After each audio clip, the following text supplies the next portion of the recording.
the dude abides.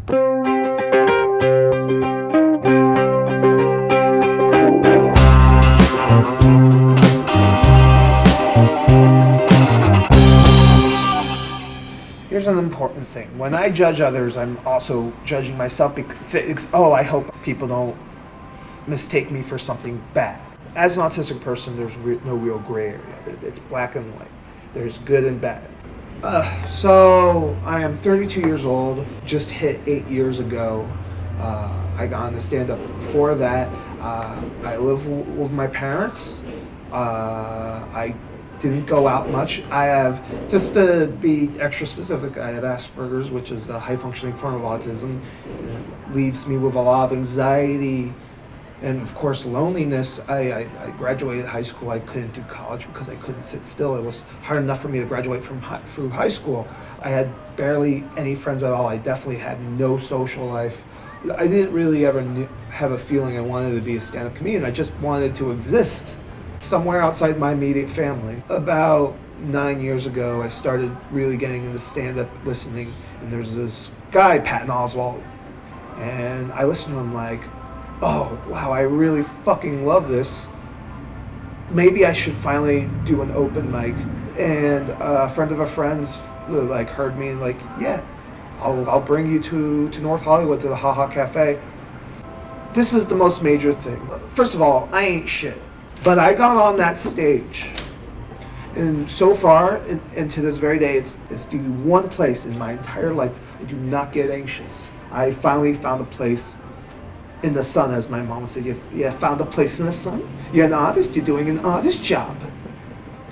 But like, I would get on stage and my voice would change a little.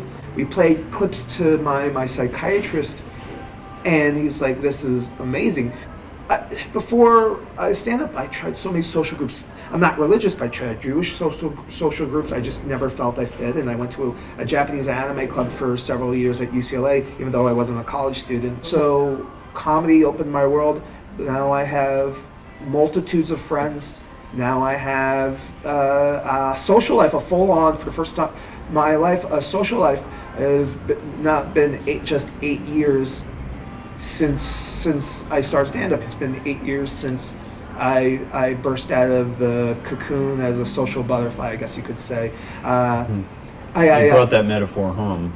You used cocoon and butterfly together. Yeah, the caterpillar finally. This, and even though I still live with my parents up until last year, I moved away because of comedy and how positive an experience and how great it's given me a chance to finally make a living for myself. I still live on disability, but I finally had motive enough to finally move away from my parents, and I'm living on my own for the first time in my life. I'm a year in.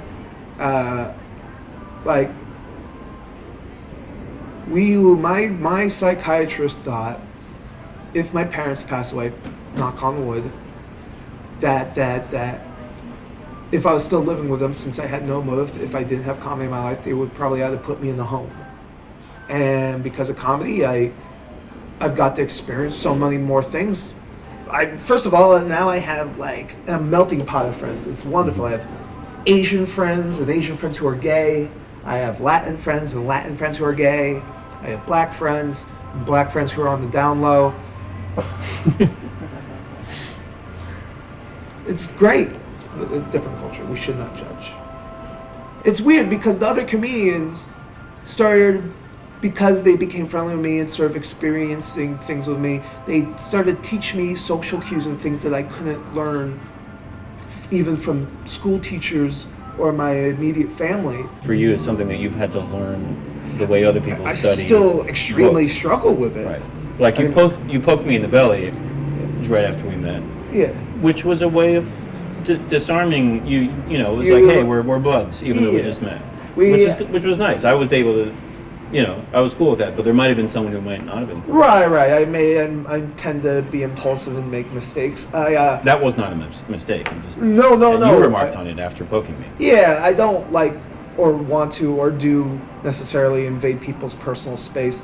But like if someone's busting my chops, I started to do a finger shift. I just go right. Like you're busting my chops, aren't you? Because the